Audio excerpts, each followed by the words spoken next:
waxaa la ii sheegaya ingiriiskan ma qisas beena run qisa waaxidaan kuu sheegaya waxaa la ii sheegaya inuu nin gurigii ka tegey islaantii buu yimi waxay u yaro hanjabto waxay tidhi haddaad mar dambe haddaad baalkaa noqoto soo hoyan maysid isagoo hanjabaadii qaba bay tidhi waa kan laydhku baktiya ingiriiska bahlada yar la soo iibsadee ordo reerka u soo iibiyaan korontadii yaradee dabka la gelinayay meeshii qaadkunbuu yaro marunoo in yar ka gaadhsii buu is yidhi wuu fadhiistay carruurtiisi iyo wixii oo dhan wuu ilaabay islaantii gurigaa ku madoobaaday meeshii waa isla basbeeshay islaantii waxay garatay inuu dakii marqaan tagay aanu u soo soconina waa iska baxday nalkeedii way soo iibsatay 11 habeenimo soo baxay baa la yidhi oo xasuustay inuu reerka ka yimi meeshii dabeetana 11 habeenimo soo cararay gurigii uu horiyay ingiriiska ku daafadan la tuuray bacmado inta lagu gura meesha la horriga uu soo tagay lawan waalane markuu arkay wuxuu isii wallahi wa ta'ala taadi dibadda lagu dhigay baadi xashiishka islaamtu soo tuurtay ayuu qaatay iyo tuurtu ku rid waa iska tagay waa qisada ma aha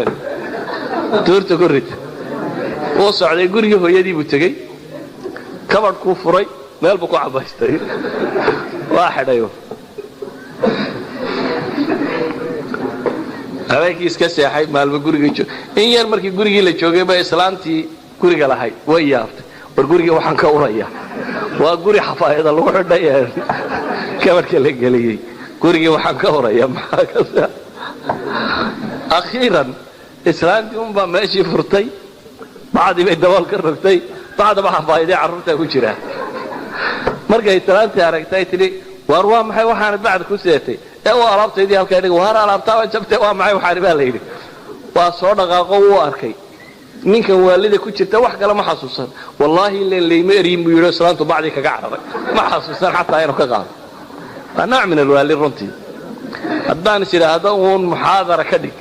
inta qise waliba rasmiya la sheegay takfiikum inuu waxa kani aanu ahayn wax qof miyir qaba oo isticmaali karo على كل حال كما ورما يقاط يعني سوشيالي محو دبا dhaqaale muxuu dhibaa dadnimo muxuu geystaa caafimaad muxuu yeelaa laakiin waxaan tilmaamayaa waxa weeyaan war waa daraga kamid ah laakiin waxa koowaad aynu u baahanay waxa weeyaan war macluumada waxaan inuu darag iyo inuu dadka gaarsiino balkii cunayaana isagoo darag u garanaya cuno ilaa inuu isagoo weeysaysanay cunaya laakiin ha gartay inuu kookayinta waxaanu la weeysaysanaya ama kookayintiisa markaa ha weeysaysta ama iska daayo laakiin inaynu gaarsiino mujtamaceena waxaan inuu darag yahay daragnimadiisuna ay caddahay aanay muran u baahnayn ee scientifically la proof kareynay inuu darag caadi yahay kaasnunta inay tahay daragaasi maanta ka qoran dunida oo dhan ama dunida qaybo badan oo kamid ah ka qoran maxay drug number 1 ay ku qorantay idan ahlan waxaynu u baahanay bulshadeena inaynu waxa kan geedkani wuxuu yahay Soomaali wari may baranayna inuu baro wallahu a'lam billahi tawfiq